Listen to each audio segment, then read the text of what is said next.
So recently I started a new series. I didn't really know what it was about, but the cover intrigued me, the back summary seemed pretty enticing, and the art was really nice. I picked it up and read it essentially immediately.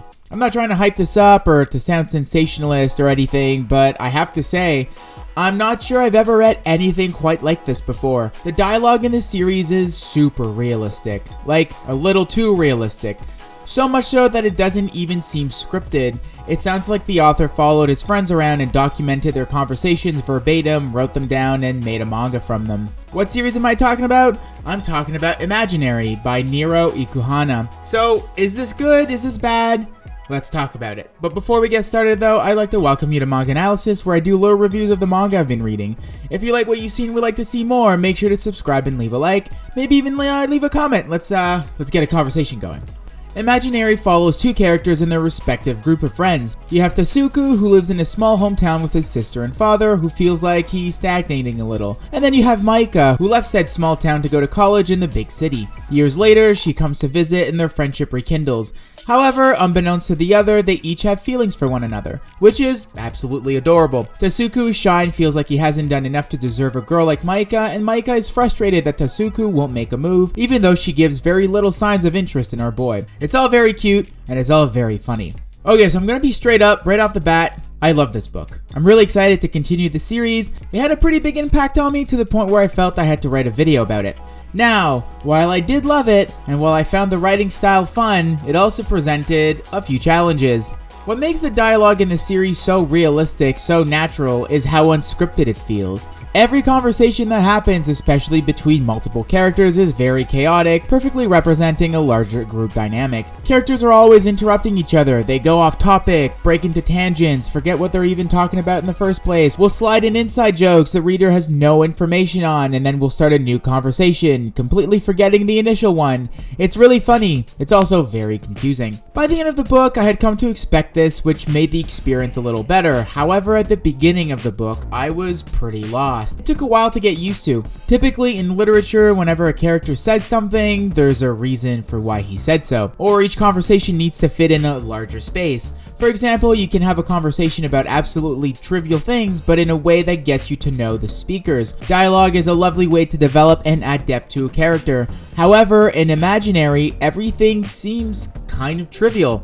Maika's friends will start talking about Maika's relationship with Tasuku, only to be distracted by one character's unruly hair, which will lead to a giant debate on which haircuts are best, which then will move on to how to best cook tofu. And while all that is happening, this already pretty chaotic conversation, characters will interrupt one another to throw random comments about whatever they're eating or whatever. And then we never go back to the initial conversation about Maika and Tasuku. So really, there was no real point in any of this. Yes, I got to know these characters a little better, but in no way, shape, or form did it move or affect the plot, which is kind of weird. I mentioned earlier that they sometimes bring in inside jokes. Typically, inside jokes can be a pretty good way to develop a character or throw in some exposition. This is not the case here. They'll be talking, and then one of them will say something like, "Oh man, this reminds me of that time in the museum," and then the other character will be like, "Oh my god, you are so right, the museum," and then you, the reader, is like, "Oh, here we go, flashback time, funny anecdote that will develop this character or give me some exposition, woo!" And then they move on and you never hear about the time at the museum. And it's like, why would you mention that? But it's realistic. Friends don't need to delve into explaining inside jokes to one another because they were there and you know what they're referencing. I thought that was pretty neat. I do really want to know about what happened at the museum though. It was extremely jarring at first, like I kept expecting revelations to come out or key moments to be revealed, but nothing really happened, and that kind of kept happening the entire time. Another reason this is tricky is because sometimes you don't really know who's saying what.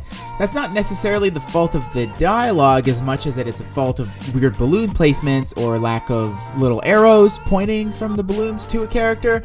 But before I got to know the characters better and know how they spoke, it made everything that much more confusing. However, I'll say it again, I loved it. Finally, I want to talk about one more thing that makes this series very special. So I mentioned that lots of these conversations seem a little pointless and don't necessarily feed into the plot. What really makes it fun is the characters' imaginations. As the title hints, Imaginary features lots of imagination. Hey! Some of these funny little conversations are pretty grounded, but some are totally not. For example, the girls start talking about something at one point, and it eventually leads into them talking about one of the girls pretending she had cat paws as a kid. Then another character is like, oh my god, when I was a kid, I wanted to be a robot, so I pretended I had robot hands and made sound effects and everything. And then they all go into these in-depth descriptions about their fictional hands and what they use them for. All of this comes with really cool art and detailed visuals on what these hands of theirs could do. It's really endearing and definitely takes me back to my own youth, except these characters are like 19 and 20, which is neat. All to say, these seemingly random, chaotic conversations these characters have are all made into these super entertaining scenes because the art comes in and brings them all to life. I can honestly say that seldom have I ever experienced the manga quite like Imaginary. So, if you enjoy romance, slice of life, and just low-key stories, I would easily recommend Imaginary. Furthermore, if you're simply looking for something different, a manga that delivers a different way to tell a story via really chaotic, realistic dialogue, then I can think of no better recommendation than this series. If I had to compare it to anything, I would say it's a fun mix of Flying Witch, Don't Toy With Me Miss Nagatoro, Blue Flag, and all that with the aesthetic of Call of the Night. Which I guess sounds weird, but it's great, I promise. So far, it only has one book out, and I think that's all you really need to decide whether or not the series is for you. Speaking of you, let me know in the comments down below what you think. Does this series interest you? Have you already read it? I'd love to know. I hope you enjoyed this little review, and if you did indeed enjoy it, consider subscribing. This was MangAnalysis, and I'll see you in the next one.